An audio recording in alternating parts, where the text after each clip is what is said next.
राज्यातला सगळ्यात मोठा राजकीय भूकंप. उपमुख्यमंत्री अजित पवार यांच्या चिरंजीवांवर 1800 कोटींच्या जमीन व्यवहारातील गंभीर आरोप झाले आहेत आणि अधिकारी थेट निलंबित करण्यात आले आहेत. नेमकं घडलं काय हे तुम्हाला मी सांगणार आहे. मित्रहो, सवाल एकच, कायदा सर्वांसाठी की काहींसाठी खास आहे? नमस्कार, मी किशोर पवार.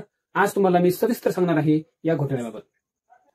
जर आपण आमच्या चॅनलवरती नवीन असाल तर सबस्क्राईब करा, व्हिडिओला लाईक करा, शेअर करा आणि कमेंट्स करून मात्र नक्की सांगा व्हिडिओमध्ये सांगितलेली माहिती योग्य वाटते की नाही.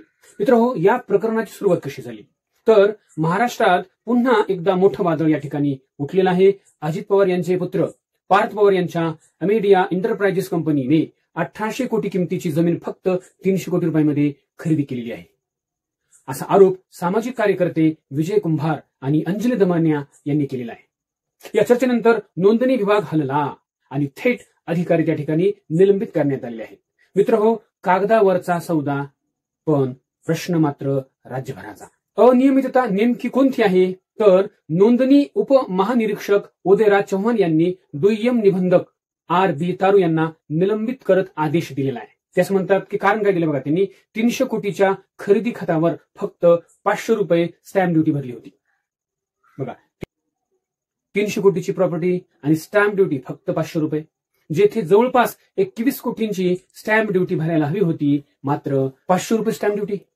तसेच जमीन सुद्धा सरकारी मालकीची असल्याने ना हरकत प्रमाणपत्र आवश्यक होतं, तेही नाही. मित्रहो, नियम सर्वांसाठीच आहेत, पण काही जणांसाठी नियम फक्त परवानगीच आहेत. हा नेमका विवाद काय आहे?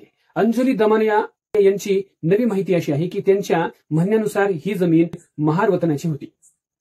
वतन कायद्यानुसार अशी जमीन सरकारी परवानगीशिवाय विकत घेता येत नाही किंवा त्याची परवानगी नाही, त्यामुळे व्यवहारच बेकायदेशीर ठरू शकतो. मित्रहो, सरकारी जमीन, खासगी हक्क कोणाच्या म्हणण्याचे, असा या ठिकाणी प्रश्न निर्माण होतो. यावर अजित पवार यांची भूमिका काय आहे, ते काय म्हणतात तर त्यांचं असं म्हणणं आहे, या प्रकरणाशी माझा काहीही संबंध नाही. चुकीच्या कामाचं मी कधीच समर्थन करत नाही आणि कोणी माझ्या नावाचा गैरवापर करत असेल तर चौकशी सुद्धा व्हावी, असं त्यांनी या ठिकाणी स्पष्ट सांगितलेलं आहे. ते पुढे म्हणतात की मी नातेवाईकांसाठी कधी अधिकाऱ्यांना फोन केला नाही, कायद्यानुसार चौकशी होईल. मित्रहो, संबंध नाही पण सार्वजनिक विश्वासाचे उत्तर कोण देणार, हा या ठिकाणी उभा राहणारा प्रश्न.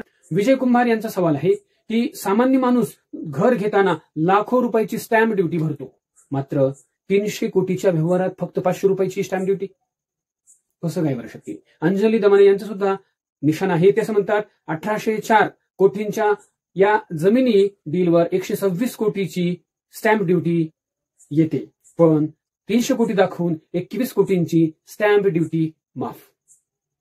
ही माफी फुकट नव्हती का, उभा राहणारा प्रश्न आहे.